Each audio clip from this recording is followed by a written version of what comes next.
Hi friends, ఈరోజు మనం విరిగిపోయిన పాలతో స్వీట్ చేయబోతున్నాం. దానికోసం ముందుగా బాండీ పెట్టుకొని విరిగిపోయిన పాల ముద్దను వేసి బాగా కలుపుకోవాలి. కలుపుకున్న తర్వాత మన రుచికి సరిపడా షుగర్ని వేసి బాగా కలుపుకోవాలి. షుగర్ మొత్తం కరిగిపోయిన తర్వాత అందులో కొద్దిగా యాలకుల పొడి వేయాలి. ఇంకా అలాగే అందులో షుగర్లోని వాటర్ వచ్చి అంతా ఇంకిపోయే వరకు మనం బాగా కలుపుకుంటూనే ఉండాలి. అలా షుగర్ మొత్తం ఇంకిపోయినాక కొద్దిగా తడి ఉన్నప్పుడే మనం స్టవ్ ఆఫ్ చేసి బాండీ దింపేసుకోవాలి.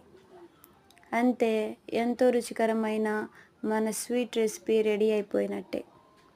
దీంతోనే మనం కలాకాని, పాలకోవను కూడా చేసుకోవచ్చు.